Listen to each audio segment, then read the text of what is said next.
Suatu hari ada seorang raja yang memiliki 4 istri. Istri keempat adalah istri yang paling disayangi.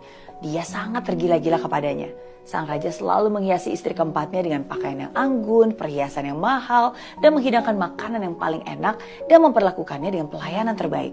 Pokoknya apapun dilakukan untuk membahagiakan istri keempat ini. Istri ketiga juga sangat disayang dan dimanja. Bahkan kerap kali dia memamerkan ke kerajaan tetangga. Walaupun sang raja kadang merasa takut bahwa suatu hari istrinya ini gak setia dan akan meninggalkan dia, berpaling kepada yang lain. Istri kedua pun memiliki tempat yang khusus di hatinya. Kepadanya lah sang raja sering mencurahkan isi hati dan mengadukan masalah-masalah pelik yang dihadapinya. Istri kedua adalah orang kepercayaan yang bisa menjadi seorang pendengar yang baik, perhatian, sabar, dan membantu raja melewati masa-masa sulit. Berbeda dengan istri kedua, ketiga, dan keempat, istri pertama sebenarnya adalah wanita yang sangat setia.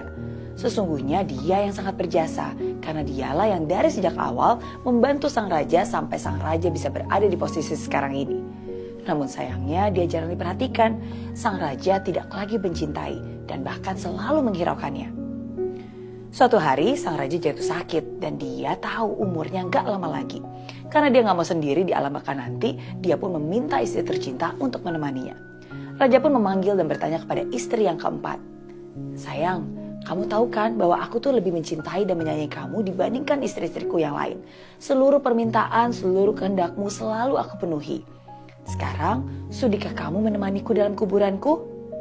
Wah, gak mungkin. Begitu spontan jawab sang istri, lalu pergi meninggalkan sang raja yang sedang sekarat. Sungguh kecewa hati raja. Jawaban istri keempat itu sadis, bagaikan sebilah pisau yang menusuk tepat ke dalam hatinya. Dengan sedih, raja pun kemudian memanggil istri ketiga. Sayang, aku telah mencintaimu seumur hidupku. Sekarang saya sekarat. Maukah kamu merawat dan menemani dan ikut denganku jika kelak aku meninggal nanti? Si istri ketiga pun menjawab, tentu gak bisa. Hidup ini begitu indah. Jika kamu mati, lebih baik saya menikah lagi. Mendengar jawaban istri ketiga, sang raja semakin sedih. Dia benar-benar gak nyangka kalau istri ketiganya itu akan berkata sekejam itu.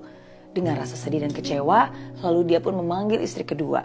Dan kemudian berkata, sayang, kamulah yang selalu menjadi tempatku mengadu dan berbagi. Setiap saya minta bantuan, kamu selalu ada untukku. Sudikah kamu menemaniku sampai alam baka nanti?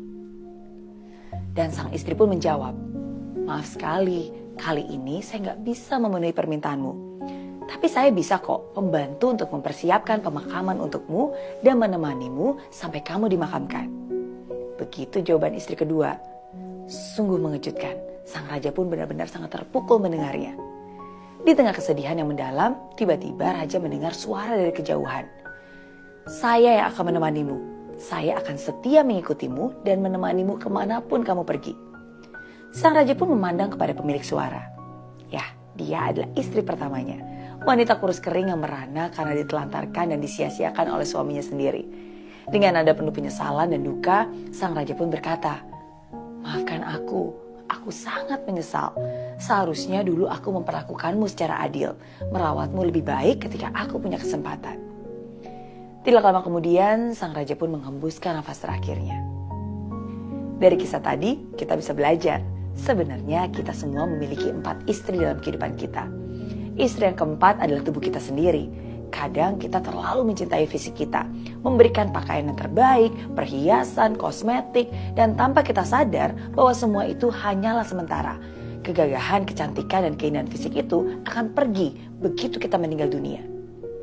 Istri yang ketiga adalah harta benda, status, dan kekayaan yang kita miliki.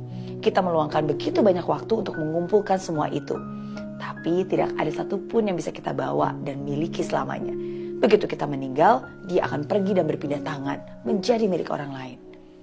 Istri yang kedua adalah keluarga dan sahabat, orang-orang terdekat kita, yang kita percaya dan selalu ada untuk kita. Tapi gak peduli seberapa setia dan seberapa lama kita hidup dengan mereka, yang paling mereka bisa lakukan hanyalah menghantarkan jenazah kita sampai ke liang kubur. Dan istri pertama kita adalah jiwa kita. Kadang kita sering mengabaikannya karena terlalu sibuk mengejar harta, mengejar kekuasaan, kesenangan duniawi. Padahal jiwa kita, our soul, adalah satu-satunya hal yang akan bersama kita kemanapun kita pergi. Bahkan ketika kita nanti harus meninggalkan dunia ini. Dia tidak pernah berkhianat walaupun ia sering kita hianati. Ia tidak akan pergi walaupun kita sering mengabaikannya. Jagalah tubuhmu, nikmatilah hasil kerja kerasmu, luangkanlah waktu bersama keluarga, sahabat, dan mereka mencintaimu. Tapi jangan pernah lupa untuk merawat hatimu. Jangan pernah lupa untuk memberi makan jiwamu. Berdoa, bersyukur, nikmati kesendirianmu bersamanya. Luangkan waktu untuk dia, karena hanya dialah teman sejatimu di dunia dan di akhirat nanti.